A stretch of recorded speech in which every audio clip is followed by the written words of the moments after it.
hi, hello, and welcome. This is Let's Talk About Myths, baby. And I am here today with a very special Q&A episode.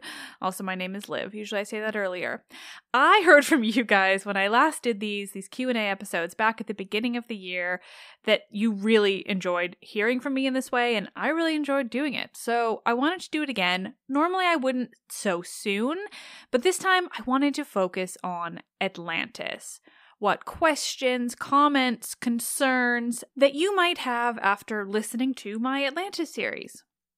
It's both a fascinating topic and one ripe for misinformation and conspiracy, obviously, like I told you all about. So I just thought answering your leftover questions was a good way to close it all up. Plus, you all seem to really love that series, and that means so much to me. I'm already dreaming up what the next big deep dive will be, and I think it'll come in like September, so it'll be a while, but you'll be so thrilled with what I've chosen.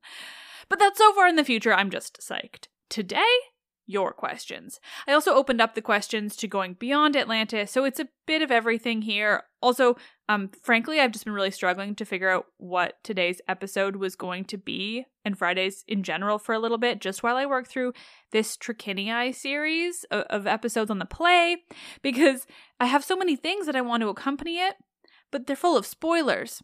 And this play isn't as well known as some of the other ones, so I don't want to spoil everything, even though, I don't know, is it spoilers? Regardless, I'm just making things up as I go today, so thank you for all your questions. But also, this play is fucking incredible, as are all Greek tragedies, but oh my god, this one is blowing my mind. I'm loving it so much. Can you tell it's basically all that I've been thinking about for this entire week? Like, I've written all 3 episodes on it just this week, like 20,000 words of just me staring at the Trichinii. It's possible I'm in too deep. So let's just get into these fun and fascinating questions, shall we?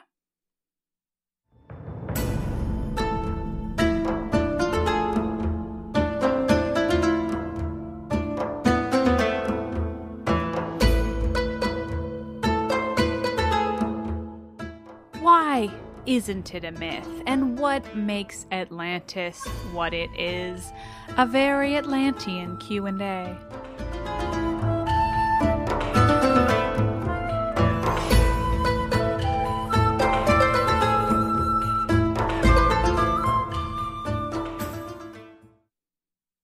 All right, our first question is from John, and he says, "You've talked about how Plato created Atlantis as an allegory. It was never part of Greek mythology and was never mentioned before his dialogues. But I find myself curious about what might have inspired Plato to create the famous city. There might not be any story of Atlantis before Plato, but that doesn't mean parts of what he describes cannot be traced back to earlier myths. For instance, if there are any other myths that describe cities being destroyed by the gods in a similar fashion. I'm curious what other stories could have inspired it." So I think that's a really good question, but I also think you're giving a different type of intention to Plato. And not to say that it's like wrong or like out of place that you would think that, but I think the problem is, especially for people who listen to me, and I don't know what your background is otherwise, but like if you're just listening to me, or that's your primary content when it comes to the ancient world, like you're gonna have this mythological bias. And like, great, mythology is amazing, but we give this credit to Plato as if mythology was even remotely his intention. But what it is that like Plato just made these, he just invented ideas in order to prove his point. Like the most famous of these kind of examples is Plato's like allegory of a cave, which I don't know enough about. You can Google allegory of a cave and it's going to come up because it's hugely famous.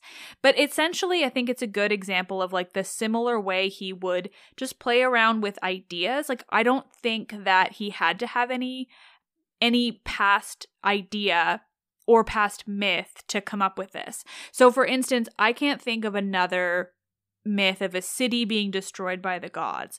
Like, we have the myth of the Great Flood, which certainly he could have been pulling an idea from that. That's Deucalion and Pyrrha, but it does not resemble Atlantis at all. There's just a flood. And like, he would have known that there had been decimating floods in the past. He would have known about earthquakes and maybe volcanoes, but definitely earthquakes and the kind of damage that they can do.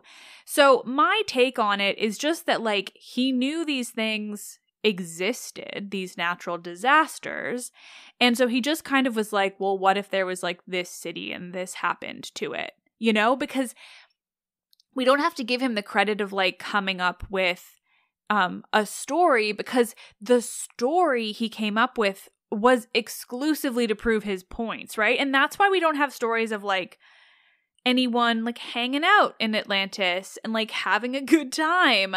Like instead we have just these descriptions of the way they were ruled, how time progressed, like what the city looked like. And that is because his point was to talk about how cities are ruled, how people behave, what changes over time, right? So it's like, that's why we don't have, like, it's not a story. It's just statements about a fictional city, which is what makes it so much more interesting, but also kind of hard to wrap your head around, because it's like, we want to think of it as a story because myths are stories, and also we think of Atlantis as a story. But if you listened, especially if you listened to my reading episode where I just straight up read Plato's Critias, like it isn't a story. It's just like a series of statements of fact, like about this made up place. And that is because all of those statements of fact just like lend to the idea that Plato was espousing of like what makes an ideal society, like what is and is not a good idea. And so it's really just like, it's just something totally different than that. So I don't think that anything that he says in Atlantis can be traced back to a myth. I think it can be traced back to various like things that he would have known has happened in the past, floods, earthquakes. There are stories, not stories, there are like historical accounts of lost cities in the sea, but that's because of like erosion or an earthquake, like some natural disaster. So I think he knew about things like that, like cities that did become fully submerged because of various events, and he knew about what could happen, and he wanted to make this point about politics and like how a city behaves, and so he just like went from there. All right, next question is from Jenny, and she says, the only knowledge I had of Atlantis was from the Disney movie. It was a family favorite growing up. I always assumed it was some sort of myth or legend, but I never looked any further. So finding out it was an allegory from a famous philosopher dude was mind-blowing, in a good way. I'd love to try to read the OG source, Timaeus and Critias. Do you have any tips or advice? I'm assuming it will be a bit hard on the brain. Yes, Jenny, it will be a bit hard on the brain. So, for one, I did read aloud the Critias if you want to listen. I didn't do the Timaeus because most of it is not about Atlantis. It's about like a whole other point. The thing about it in terms of like the world of ancient Greece and like the study of ancient history and even the study of Plato is that like it's not an important dialogue. It's not, because the only thing that it's known for, the only thing that like makes it notable at all is Atlantis. And when you're like a legit person studying history and philosophy, it's not really relevant. So that's all to say, like, it's actually quite hard to find translations, newer translations. It is not a common work by Plato. It's like, it's not the Republic. It's not the Symposium, like all these different ones that you're going to find with ease. So I would recommend, there's a book that's in the episode description of all of my Atlantis episodes. It's called A Brief History of Atlantis by Stephen P. Kershaw. And I think he comes at it, I haven't read the whole book, but his translation of Timaeus and Critias that are in there are good. They're very readable. And then there's a lot more about like basically all of, you know, how Atlantis got to what it is, what all that kind of stuff. I think it's pretty chill. I don't think it's really on the side of like the conspiracy theorists. It seems pretty legit from what I've read. So I do recommend, if you want to read it there. But yeah, I mean, it's not fun. It's not a story. It's just like a bunch of statements of weird fact. So it's just like, it's not what you think it's gonna be, except when you do read it, and that translation specifically, you'll just be like, what the fuck? How is Atlantis what I think it is today. Like, how? Because it's just truly so baffling to wonder, like, what exactly made it something that everyone latched onto and, like, turned into this weird and wild mess. So Chloe says, Atlantis is obviously non-existent, but are there any conspiracy theories or ideas that you do find credible? Are all these theories rooted in racism, such as Atlantis? So I'm not super familiar with conspiracy theories. I also think that people who believe them probably don't call them conspiracy theories, so, like, I have no idea. But I mean, honestly, most have some sort of racism, whether people realize it or not. Like, you know, you think of all the QAnon stuff these days, and, like, there's a lot of dark shit in there. And, like, there's conspiracy theories in my country about the past treatment of indigenous peoples that are racist as fuck, and, like, just a way to absolve white people of their guilt. And, like, so yeah, I'm not gonna, like, talk about conspiracy theories, mostly because I don't know any off the top of my head other than, like, QAnon and stuff. And truly most of them are racist, and they're just typically, I think most of the common, like, the popular ones tend to be rooted in this idea that white people are somehow being, like, wronged or being pushed out or, like, being oppressed in some way, which is, like, such inherent bullshit that you just know it's racist, right? Like, because, like, obviously not. And also, like, maybe it's our turn if that is happening, which it isn't. So who knows? I mean, but yeah, mostly I think they're all pretty fucking racist, because I think that's kind of the people that latch onto that stuff, is, like, the people who think that they have it tough because they're white. Poor them. All right, moving on. Emily says, thank you so much for doing this series. My mom and I are having so much fun listening to it and losing our collective shit over it. Are there any documentaries out there that cover the real story of Atlantis? What do you recommend for people who want to learn more about Atlantis without giving attention to the dangerous roots of some of the current theories? So one, I love that. Thank you. I'm so excited that, like, you and your mom are listening together. That's very fun. So I think the short answer is, like, I've certainly never heard of a documentary that actually talks about Atlantis in the real way. And that's because documentaries have to be made by people who want to make money. And so they end up making documentaries that are going to be the most appealing, the most exciting, the most clickbaity, the ones that they can promote in a super clickbaity kind of way. And that means saying Atlantis is real and that people are looking for it. It definitely does not mean blowing up people's preconceived notions about Atlantis, because that's not gonna sell the, you know, ad spots, which is really too bad, because I certainly, as you can all tell, like, I think it's more interesting to look at how it became what it is, versus like just continuing this nonsense idea of finding it, or that, like, it's even, like, a thing to be found. So yeah, I don't know of any. I think definitely if you want to keep going on with this, like, you should follow the people that I had on my podcast on Twitter. Flint Dibble, David S. Anderson, Steph Holmhofer. I will put their Twitter handles in this episode's description as well, so you can find them. They all do a lot of really great stuff about that. They're also all, like, real archaeologists, though. So, like, they talk about everything. David S. Anderson, he covers a lot of this stuff because he does specifically study that type of pseudo-archaeology, so it's quite interesting. So does Steph Holmhofer, but she has just different fields of study, not primarily around Atlantis, which neither of them do, but they still talk about it enough. But it's just, like, I mean, I would say, yeah, follow them. There is a site that's called Bad Ancient. I will link to that as well. They cover a lot of similar stuff, like these things that we think are true, or that there's, like, common notions about from the ancient world that's bullshit, and they debunk them in really fascinating ways. Yeah, so I'll put those things in the episode's description. And otherwise, like, I don't know, it's kind of tough, because basically, like, there really isn't a lot out there unless you're, like, listening to the right, like, actual archaeologists. So I think my episode series is a really good starting point for sure, and just kind of, like, just watch what you're looking for if you do keep looking, because you're going to end up finding the YouTubers, and primarily they are, you know, promoting conspiracy theories. Like, there was even a guy who had an episode of his YouTube series come out, like, right around the same time I did my series, and I had no idea, and it was wild. And then he went on Joe Rogan and he talked about it, which was like, what are the fucking chances? But yeah, he's a wild conspiracy theorist. He has a lot of other stuff saying that, like, the Egyptians didn't build the pyramids, or enslaved people built the pyramids, all of which has been proven to be not true. It's just all bullshit. It's the same with like ancient aliens and stuff. Like, it's really dangerous bullshit because it all revolves around the idea that people who we like typically would think of as being not white now didn't do the impressive things that they did. It's all fucking racist and wild. Anyway. All right. Maria says, thank you for putting together such a well done and comprehensive series on Atlantis and why it is so problematic.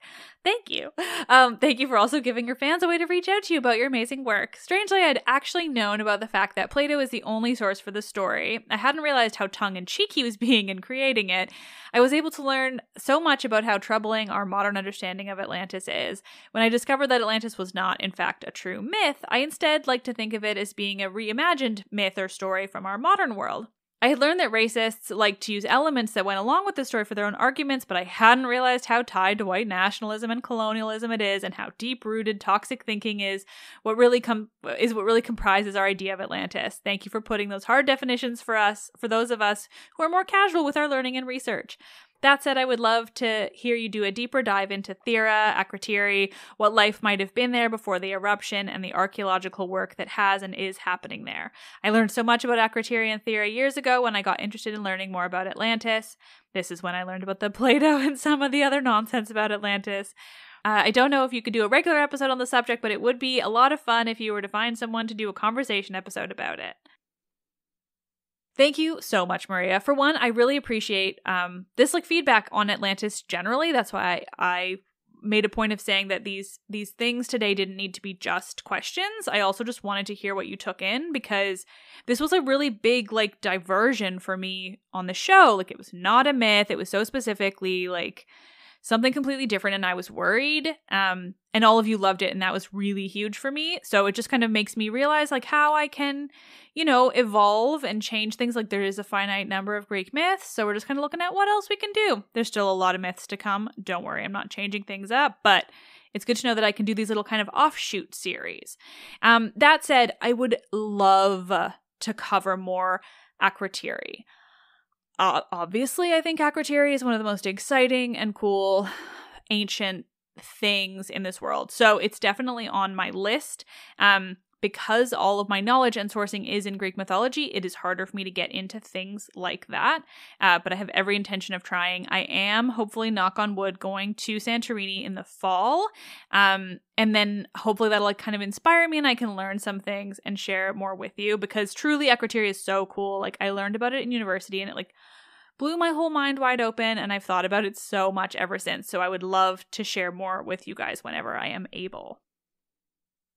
All right. Laurel says, this isn't about Atlantis, but something I'd love to know. You've mentioned different works we know once existed but have been lost to history. So out of the lost stories, which ones would you most wish we could uncover?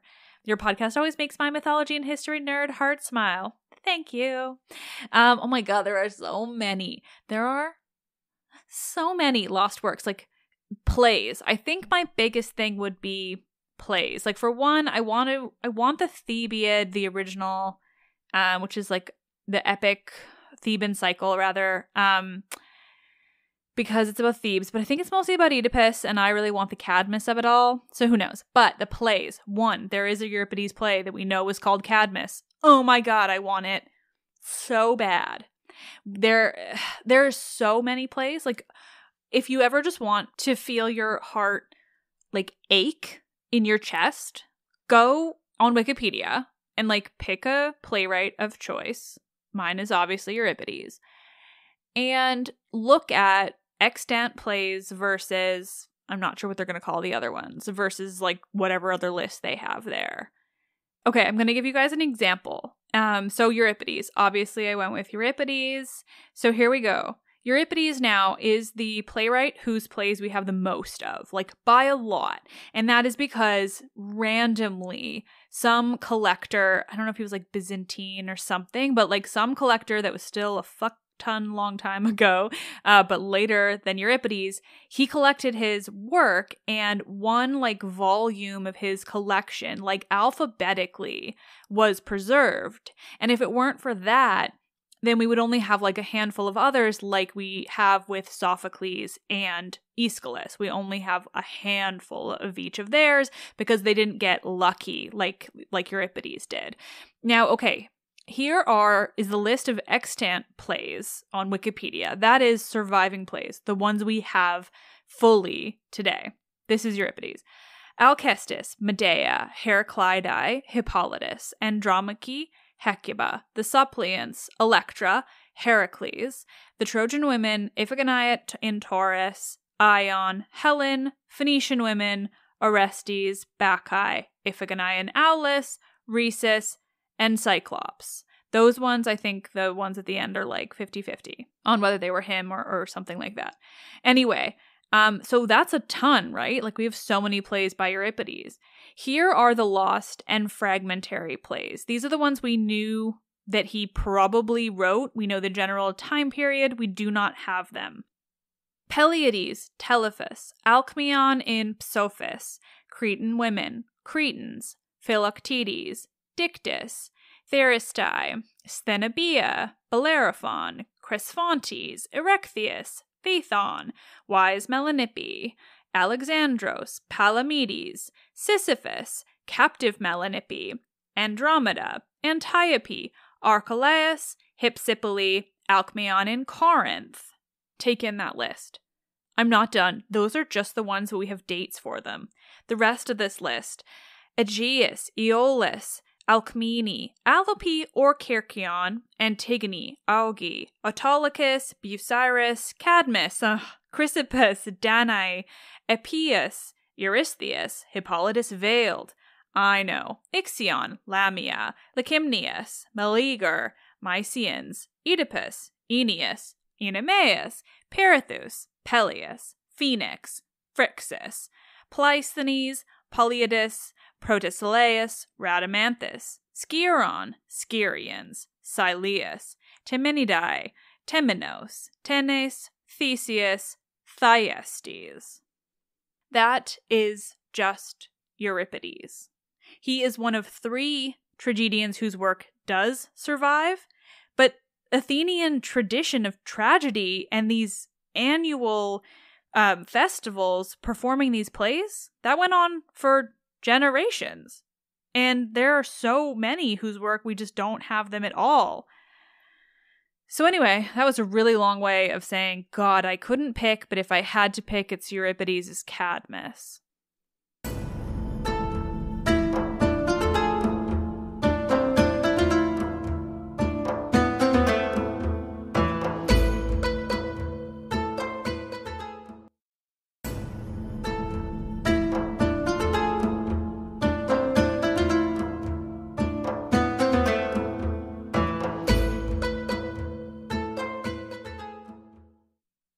All right, Rocket says, first off, I loved this series, so thank you.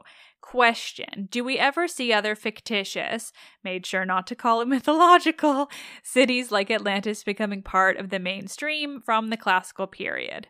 Can't wait for the Heracles series. Oh, thank you. That's very nice. I'm really loving my Heracles series, so I hope everyone else is too. This is just a general thing. If you ever want to reach out on social media and tell me you're enjoying the episodes, that makes a really big difference. I don't always hear from people. I have a lot of listeners, but I don't always hear from people. And it makes me feel good when I know that you actually like the content that I am putting out. So thank you.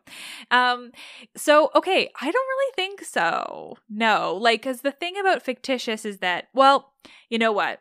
I don't have a good answer for that because I don't read a lot that isn't mythology. So I don't have a concrete answer. Herodotus wrote a lot of wild stuff, a lot of real stuff and a lot of wild stuff. But I don't think that there's anything equivalent to Atlantis because Atlantis is just so dominant. Yeah. So I don't think so. All right. Sarah asks, what are your thoughts on the Rishad structure in Mauritania, Africa, that some white dudes are calling the lost city of Atlantis? What is the story of Atlantis if not a myth, especially after 3,000 years of retelling, kind of? Plato wrote the story as an allegory, but considering it's still being told, has it become folklore or fable? I know fables are supposed to teach a lesson, i.e. Aesop. What is the difference between folklore, fable, and myth? Thanks, Liv. You're doing a great job with the podcast. Thank you. Okay. So first, I don't know anything about the thing in Mauritania, and I don't want to like voice an opinion. I'm sure that if like a bunch of white dudes are saying it's Atlantis, it's just utter racist absurdity. Like I feel like I can confidently make that assumption. As for terminology, so this is really interesting. Folklore, I mean, I think folklore and mythology are probably pretty similar. I just like looked it up to answer this. And just like the basic dictionary definition is the traditional beliefs, customs, and stories of a community passed through the generations of word of mouth. So that makes me think that like the difference between folklore and mythology is going to be mythology is more story-based versus like customs and story. So I think folklore is kind of more overall, like a lot of Greek mythology falls under that category. Probably like, you know, how often you guys want me to talk about like all the different gods of all these different concepts. They're just gods of concepts. There's no stories, which is why I usually can't talk about them very much on the show because it makes for a boring episode. But that's probably what makes them folklore. Like they are part of the mythology, but you know, they're folklore. So I think those are pretty similar in terms. Fable, I think you're right, is like supposed to teach something like Aesop, who one day I will cover on the show because he is like epically Greek. But other than that, so the reason why Atlantis doesn't qualify is because there actually isn't 3,000 years of retelling. So what there is, so Plato made it up, you know, he invented this thing for all those reasons I already talked about. I won't go into it again.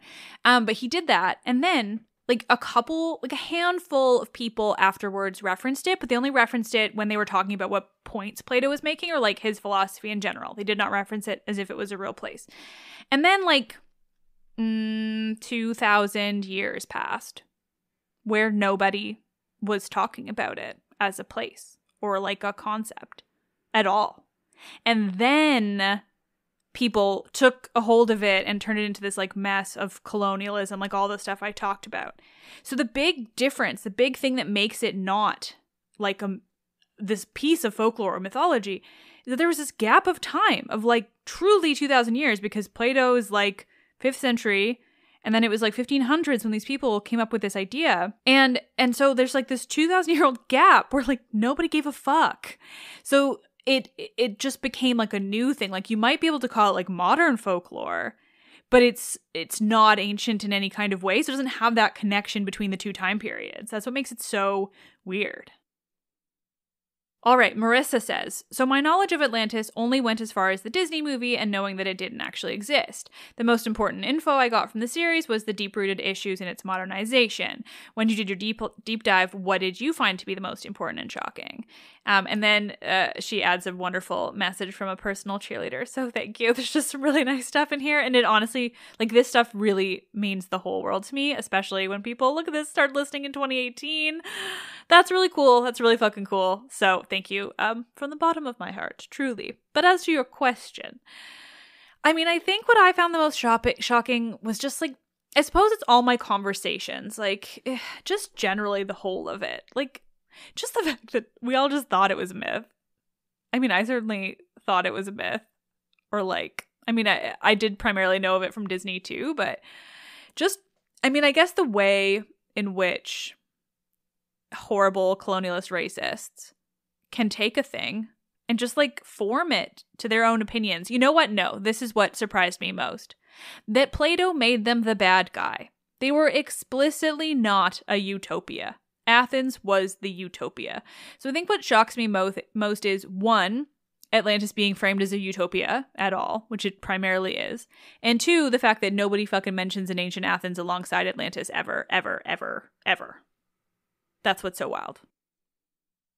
All right, so another Sarah says, I know the people of Plato's time were not walking around talking about Atlantis. It wasn't part of their old tradition, not a myth. But considering people have been talking about Atlantis since Diogenes, would it be considered a modern myth or a legend? I did study philosophy in college and had to read Plato, but never either the Timaeus or the Critias. It seems to me that the pseudo-archaeologists pick and choose what they want out of Plato's works to try to prove their point, but he has never been anything other than a philosopher. I mean, where's the 12,000-year-old golden city of Athens with people chained in a cave looking at shadows? Anyway, I love the Atlantis series and would really enjoy if you did more deconstructions. I'm curious about this city people decided to call Troy, even though it may or may not have been Troy from the Iliad. What's the archaeological data? I also love when you did the Gilgamesh epic. Do you know any archaeologists studying ancient Sumeria? Oh, anyway, Liv, you're great, and I love the shit too. Thank you. Okay, so lots of things in here. So first, Diogenes. Like, are you talking about the guy who did the biography of Plato? Because I don't know people that aren't into mythology in the ancient world. But I did look for the word Diogenes in this book I have about Atlantis, and it comes up with the guy who wrote the biography of him, but he doesn't mention Atlantis, I don't think. Basically, like, as far as I can tell, the only people who ever mentioned Atlantis in the ancient world were just like Plato came up with this idea to prove his point, and he named it Atlantis. So they're not like talking about it as if it was real or a thing. They're just talking about it as if like Plato did this thing, which like he did, you know? So I think that kind of relates to the earlier question I had about like what makes it, like that big gap of time is what makes it not a myth or a legend or anything, even though Plato invented it back then and there's all this time. Modern myth, sure. But I think more so from the people who took it, you know, in the 1500s and later and just kind of fucked with it. So it's just sort of a modern mess. Haha, good one, me. But then all the other stuff, yeah, the pseudo-archaeologists absolutely just pick and choose. And that's exactly what makes it pseudo-archaeology, right? Like, they want to prove a thing. They're like, Atlantis is real. So this thing I found proves that Atlantis is real. This thing I found also. So they're taking the things, like real archaeologist things, but they're using it to just prove their pre-existing point versus looking at the thing and being like, what does this thing say? Right? Like, that's the difference. You find a thing and you're like, what is this thing? Versus, I want to prove this point, and thus finding this thing proves that point. I hope that phrasing makes any kind of sense. But yeah, exactly. Like, they just pick and choose. And then also, yeah, you're right. Where's the fucking 12,000-year-old golden city of Athens with people chained in a cave looking at shadows? That's the allegory of a cave I mentioned earlier. I would also love to do more deconstructions, and I'm going to. Like I said, I do have one planned for the fall. That'll be another like big one, where I'm like coordinating all of these things, and that's why I have to put it off for a while. Plus, because I'm going to try to go to Greece for 2 months, like a lunatic.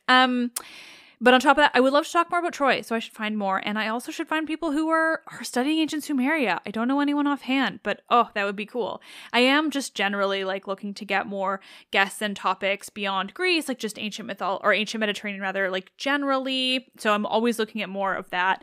But for the most part, for my own time and attention, like I have to kind of work off of the people I know on Twitter, because I don't currently have the resources to be like seeking out a ton of other people, but I'm constantly finding new people this way. And like, if you are a listener and you study this stuff, if you're an expert in whatever way in the ancient Mediterranean in any way, and you want to come on the show, I have a form on my website. So mythsbaby.com/contact. There is a form listed there. It's just a Google form. You just fill it out, tell me your info, and just puts you on my list, because I have a big long list of people interested, and I just keep track. And it sometimes takes a few months before I contact people because I've got a lot, which is so cool. But yeah, I'm keeping a list that way. So if you ever think you're right for the show, please feel free to put your name down on that list. All right, Cheryl says, and she even notes, it's not really a question, but I want to make sure I read it anyway.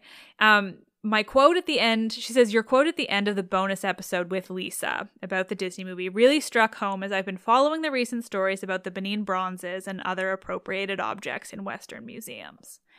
Yes. So I wanted to read that just so I was able to shine a light on that fact. So there's a lot of talk right now about Western museums returning things to their rightful places of origin.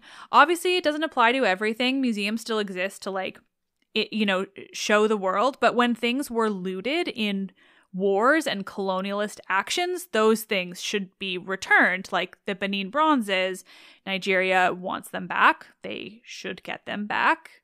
And the British Museum specifically, some museums have already agreed to give them back, but the British Museum is one of the worst. They also hold the Parthenon marbles that I talk about all the time. These are the friezes, I don't think they're called the friezes, the pediment from the Parthenon that Lord Elgin just stole after the Parthenon had been bombed. The Parthenon was bombed in a war, and he just took them. And They just won't give them back. And anyway, like the Benin bronzes are equally important, but I know more about the Parthenon marbles. But all of this stuff, it's really problematic because it's all rooted in this colonialist action, this wartime action where the aggressors, or at the very least just not the indigenous peoples, like took stuff and won't give them back. And it's wild. Recently, a tweet went out about the Parthenon marbles and like the little pamphlet they have in the British Museum explaining it. And it's just so gross. It's like, talks about how Athens has like completed Lord Elgin's goal of like saving some of these things because Athens has done everything they can with everything else like that they have left after the shit he took. And it's just like so gross and so dark and like so colonialist and weird to be like, no, we know that these things are like from your homeland. They were built by your people. They represent your entire like countryhood, your entire like culture in a thing, but like we won't give them back. And now they don't even have a good reason. They used to say it was because Athens couldn't take care of them. And then Athens built this incredibly high-tech museum that's like right at the bottom of the Acropolis, and it's perfect. And so now they don't even have that excuse. So now they're just like, still no. And I don't know enough about the Benin bronzes. I just know that that's a huge problem, and obviously one with like further implications because these things were stolen from Africa during the colonialist period and just are not being given back. There's a book on this. I haven't had a chance to read it yet, but I've seen it a lot. It seems to be a really good primer on this stuff. It's called The Brutish Museums by Dan Hicks. So if you're interested, check it out. That's specifically about the Benin bronzes and the cultural impact and colonialism and all that mess. But it's supposed to be very good. So I would recommend that book if you're curious about this stuff because it's very important and it's very like current. All right, this has taken me so much longer than I expected, so I probably won't get to non-Atlantis questions. Apologies for those of you who asked, but I will hold on to your questions for the next time I do a Q&A. So, in terms of some more Atlantis before we go, this one came in from Patreon, from Johanna.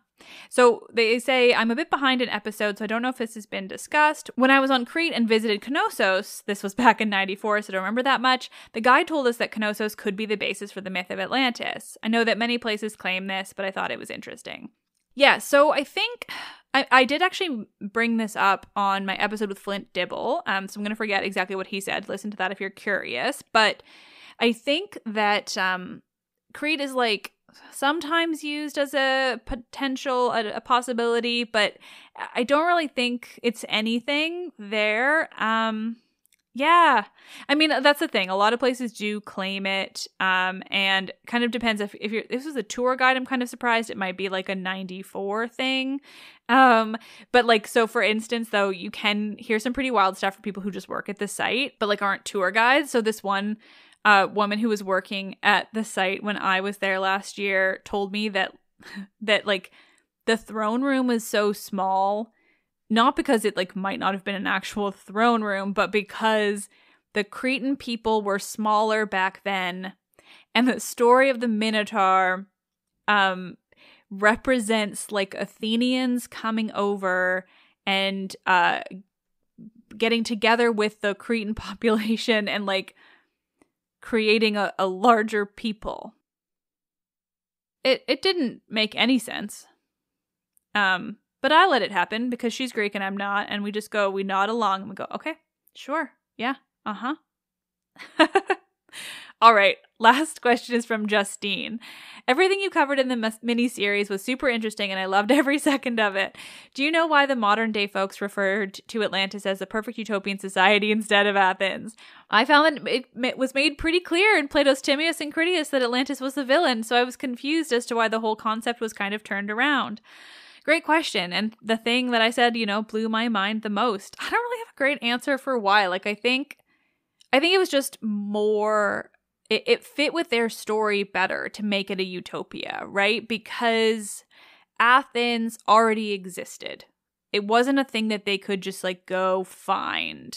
So if they wanted to make Atlantis this place, this lost city that represented this thing that is lost in society today, or when these things were written, you have to make it the utopia. Because so many of these ideas of Atlantis were born out of colonialism, right? Out of like finding this lost place that's better than where we are.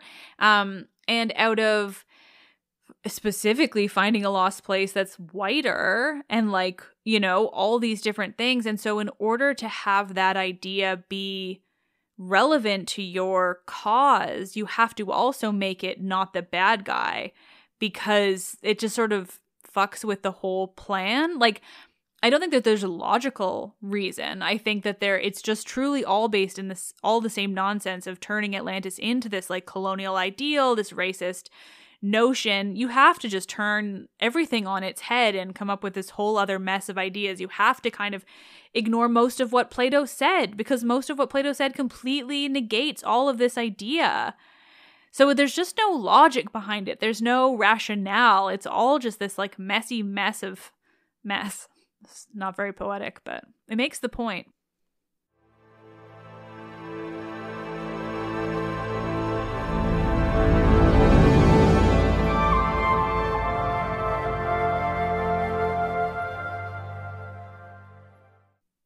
All right, you nerds. Thank you so much for asking these questions, for listening. Like I said, I got a lot of questions that weren't about Atlantis because I asked for them thinking I didn't have enough to talk about, but clearly I did. So thank you so much. I just really, I appreciate all of your questions. I appreciate you listening so much. It's very lovely. I will hold on to all the rest of the questions for the next time I do a Q&A. I try not to do them too often because I know everyone likes all the episodes, but also they're really fun and I think a great chance for you guys to interact and ask questions and all of this stuff. So I'm going to, I'm going to hang on to them. Maybe I'll do something with them otherwise. Let's see. We'll see how this goes. Thank you all so much for listening. Truly love it. Truly appreciate it. Let's Talk About Myths, Baby is written and produced by me, Liv Albert. Michaela Smith is my be-all and end-all of all the different other things of the podcast. She is running my YouTube, doing research, creating promo material, so much. It's wonderful. The podcast is hosted and monetized by the fine people over at Acast. This is a very cool job that I have. Thank you all for helping me do it. I am Liv and I love this shit.